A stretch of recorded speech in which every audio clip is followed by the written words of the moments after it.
मैं अपने मीडिया वाले भाइयों से कहता हूं कि मेरा ये पैगाम दिल्ली के उन सोए मुसलमानों तक पहुंचाओ। रोना रोते हो कि हमारी लड़ाई कोई नहीं लड़ता।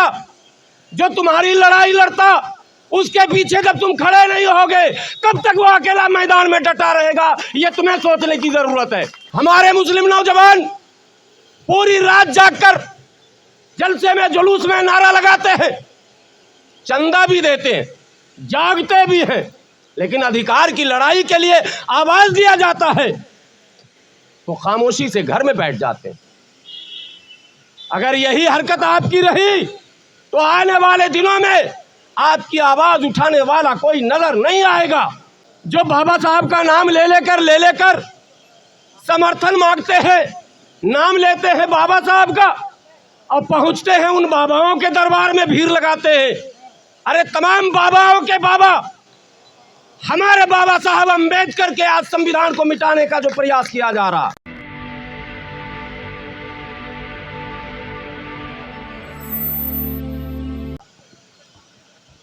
हमारे मार्गदर्शक और देश के माने जाने अधिवक्ता आदरणीय महमूद पराचा जी से इसलिए माफ़ी चाहता हूं कि आज दूसरे दिन मैं यहां आया। परसों मैं बीमार था और बीमार को और बीमार करने के लिए मेहमानों का इतना लंबा सिलसिला मेरे घर में था कि मैं बिल्कुल बीमार हो गया। तो किसी तरह से फिर आज मैं वहाँ पहले पहुँचा। करकटडुम्बा धरना आप लोगों को पता ही है, महमूद पराचा साहब, डीसी कपिल साहब, भानु प्रताप जी, इन सबों के नेतृत्व में कई धरने चल रहे हैं, हर मोर्चे पर लड़ाई चल रही है।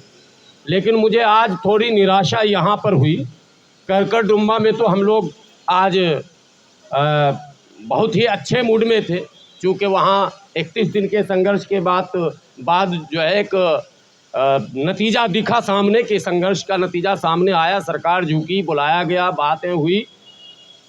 लेकिन यहाँ जब मैं आया, मैं वीडियो देख रहा था घर पर, ऐसा नहीं कि बेखबर रहता हूँ, यहाँ से जो कुछ चलता है लाइव वो देख रहा था। तो मुझे लग रहा था बड़ी लंबी चौड़ी भीड़ है और होनी भी चाहिए, और मुझे लग रहा था कि सभी समाज के लोग होंगे। लेकिन यहाँ पर इकलौता अगर टोपी मेरा नज़र आ रहा तो मेरे लिए ये शर्म की बात है, क्योंकि इस दिल्ली के अंदर पिछले कई वर्षों से नहीं आ गए हैं। राजू गादरे साहब भी हैं और हमारी बहन भी आ गई हैं। वो बहुत पुराने बहुजन नेता हमारे हैं, नाम भूल जाते हैं ज़ोर से, हासन साहब। लेकिन दिल्ली के अंदर कोई ऐसी लड़ाई हुई ही नहीं जिसमें किसी के साथ जुल्म अत्याचार हो रहा हो और वहाँ महमूद पराचा साहब खड़े न हुए हों और उसके इंसाफ की लड़ाई न लड़ी हो। मस्जिद पर बुलडोजर चल रहा और बुलडोजर के सामने चट्टानी ताकत के साथ कोई अगर खड़ा है तो उस व्यक्ति का नाम एडवोकेट महमूद पराचा है। मजार पर बुलडोजर चल रहे, चट्टानी ताकत के साथ कोई खड़ा है तो उस व्यक्ति का नाम महमूद पराचा है। रात हमारे पास संगम बिहार से एक बंदे ने फ़ोन किया, बोला हाफिज साहब बहुत बहुत बधाई। मैंने कहा किस बात की? बोले इस वक्त भारत में 2 ही 4 चेहरे नज़र आते हैं जो मजलूमों की आवाज़ बनकर उठे। उसमें उन्होंने कुछ हमारे कथित तंजीमों के बारे में भी कहा, ये लोग क्यों सोए हैं, क्यों चुप हैं, वगैरह वगैरह। लेकिन उन्होंने कहा कि जब जब ज़रूरत जहां होती है, समाज को लगता है कि कोई आए, कोई हमारा नेतृत्व करे, कोई मार्गदर्शन करे, कोई मेरी लड़ाई को लड़े, मोर्चा संभाले, तो वहां एडवोकेट महमूद पराचा साहब दल बल के साथ, ये जो टीम देख रहे हैं, आदरणीय इंजीनियर डीसी कपिल साहब और भानु प्रताप साहब और बहन जिनके लिए हम लोग यहाँ जमा हुए, रीतू बहन, पेश ये पूरी टीम रहती है। तो उन्होंने बधाई दी कि आप लोग जागे हुए हैं, इसके लिए मैं बधाई दे रहा हूं। मैंने कहा इसका मतलब आप भी 11 बजे तक जागे हुए हैं और ऐसे ही लोगों की ज़रूरत है। लेकिन मैं अपने मीडिया वाले भाइयों से कहता हूं कि मेरा ये पैगाम दिल्ली के उन सोए मुसलमानों तक पहुंचाओ। रोना रोते हो कि हमारी लड़ाई कोई नहीं लड़ता। जो तुम्हारी लड़ाई लड़ता उसके पीछे जब तुम खड़े नहीं होगे कब तक वो अकेला मैदान में डटा रहेगा, ये तुम्हें सोचने की जरूरत है। इंसान इंसान होता है, इंसान कोई फरिश्ता नहीं होता, वो भी थकता है, उसे भी खाने की जरूरत है, सेहत की जरूरत है, दवा की जरूरत है, बहुत सारे घरेलू जरूरियात भी हैं। इंसान को ऊर्जा, जो लड़ने वाले लोग हैं, आप सब समाज सेवी हैं, जानते हैं लड़ने वालों की खुराक सबसे ज्यादा क्या है? भीड़।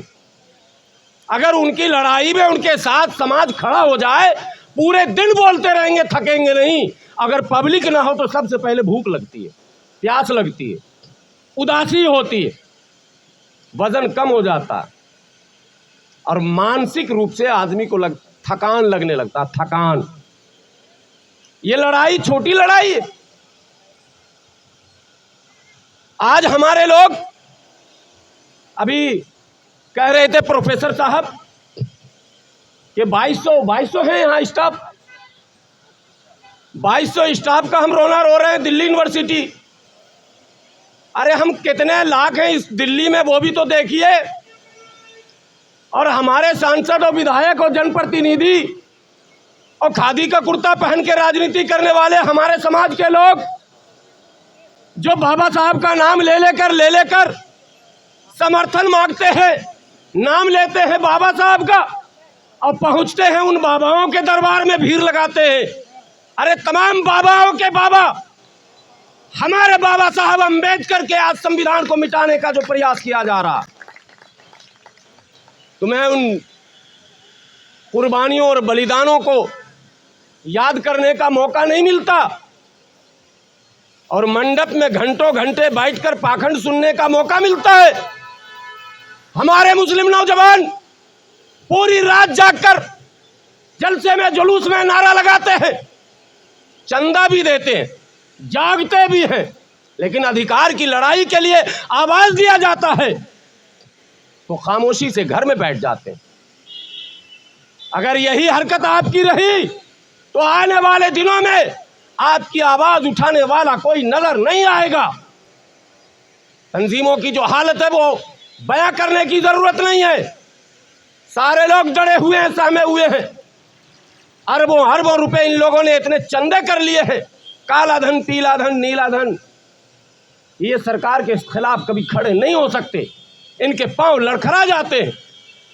और जो व्यक्ति लड़ता है उसके पीछे अगर तुम नहीं खड़े होते हो तो याद कर लो, तुम्हारे साथ एट्रोसिटी होता रहेगा, जुल्म होता रहेगा, तुम्हारे अधिकार को छीना जाएगा, कोई तुम्हारे लिए खड़ा नहीं हो सकता। इसलिए मेरी आवाज जहां तक जा रही है, दिल्ली के कोने कोने में उन मुस्लिम नौजवानों से मैं विनती करता हूं कि कल के दिन डॉक्टर रितु के इस संवैधानिक लड़ाई, ये लड़ाई कोई जातिवादी लड़ाई सिर्फ नहीं है, मामला संविधान का भी है। आज क्या लिखा हुआ? एफआईआर हो गया, चार्जशीट हो गया। हमारे ऊपर एफआईआर हो जाता तो क्या होता? होता ना सर, बगैर एफआईआर के भी ढूंढा जा रहा। सीए एनआरसी में 4 बजे रात, 2 बजे रात में उठा लिया डीसी कपिल साहब को, और पुलिस वाले ने कहा मौलाना किधर है तुम्हारा, उसको भी बता दो पता। कोई एफआईआर नहीं, वकील साहब मौजूद है, दोनों वकील साहब मौजूद है। एफआईआर तो नहीं हुआ था सर, उठा लिया। सिर्फ इसलिए उठाया कि ज्यादा बोलते हो, चलो अंदर। और यहां एफआईआर भी है, चार्जशीट भी है, और कई धाराओं में एक धारा 120B, इसमें तो पुलिस बिहार से उठा के ले आती अगर पता चल जाए। और यहां कुर्सी पर बैठे मोहतरमा कुर्सी पर, और कानून के रखवाले जो है वो देख रहे हैं। इसका मतलब संविधान की लड़ाई है। संविधान की व्याख्या अगर मनमानी होगी इस देश में, जिस पर चाहे जो लगा दो, जिसको चाहो उठा लो, जिसको चाहो बचा लो, जिसको चाहो छोड़ दो और जिसको चाहो फंसा दो, इसका मतलब संविधान का राज समाप्त किया जा रहा है। ऐसे में अगर चुपचाप बैठकर तमाशा देखेंगे, भाजपा कांग्रेस आम आदमी पार्टी बनेंगे, हिंदू मुसलमान सिख ईसाई बनेंगे, अगड़ा पिछड़ा बिहारी बंगाली बनेंगे, तो बनते रहिए आप, आपके नज़रों के सामने आप बनते रहिए और वो अपना काम बनाते रहेंगे। इसलिए आपको तमाम भावनाओं को त्याग कर इस जुल्म के खिलाफ, कानून मिटाने वाली सरकार के खिलाफ और संवैधानिक व्यवस्था को समाप्त करने का जो प्रण इन्होंने ठान लिया है, उसके खिलाफ आपको संवैधानिक व्यवस्था बनाने का प्रण ठानना होगा। और कहीं से तो शुरू कीजिए। ये तो गोल्डन चांस मिला है दिल्ली यूनिवर्सिटी, लड़ने का भी चांस मिलता है कभी कभी, चाहे दुर्भाग्य ही सही। हालांकि लड़ाई तो अच्छी चीज़ है नहीं, लेकिन कई बार लड़ाई अच्छी चीज़ होती है। मैं समझता हूँ ये जो लड़ाई है ये अच्छी लड़ाई है। समाज को गंभीरता से इसे लेना चाहिए। इसमें काट छपा कर आपके घर पहुंचा जाए क्या? आवाज नहीं जा रही लोगों तक। समाज से आह्वान किया जा रहा पिछले 5 दिनों से लगातार। इस धरने से पहले प्रेस कॉन्फ्रेंस हुआ। प्रेस कॉन्फ्रेंस के माध्यम से आदरणीय एडवोकेट महमूद पराचा साहब ने, आदरणीय एडवोकेट भानु प्रताप सिंह जी ने, आदरणीय डीसी कपिल साहब ने और कई गणमान्य लोग उपस्थित थे, सबों ने विनती की, अपील की। उस अपील का ये असर है कि हम 20-25 लोग यहाँ पर बैठे हैं और हम 20-25 लोग को लोग नहीं मानते, ये सब तो नेता लोग हैं समाज के। अपने समाज में हम लोगों को भी उथल पुथल करवाना पड़ेगा, जगाना पड़ेगा, हिलाना पड़ेगा, डुलाना पड़ेगा। हमारा समाज सोया है, ये हमें मानना पड़ेगा। शायद मेरे घर के ही लोग, हमारे रिश्तेदार ही सोए हुए हैं, ये भी हमें मानना पड़ेगा। मैं पुनः इस विनती के साथ अपनी बात ख़त्म करूंगा।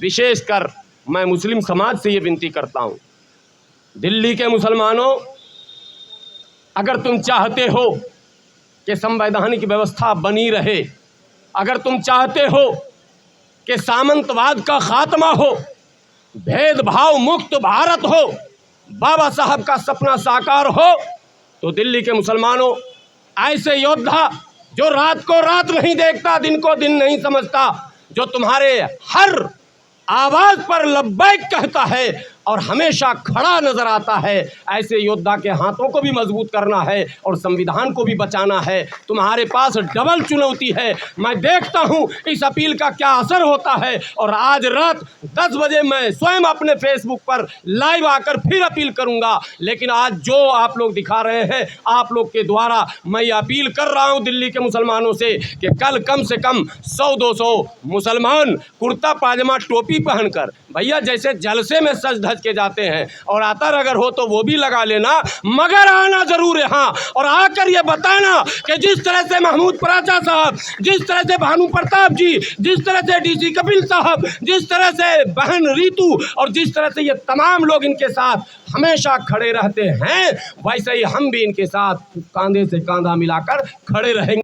शुक्रिया, धन्यवाद, खुदा हाफिज। आपकी बात समझते हुए मोहम्मद इलियास साहब मेरठ से, मैं राजुद्दीन गादरे मेरठ से। माशाअल्लाह माशाअल्लाह। अब बहन का नाम नहीं लेंगे आप?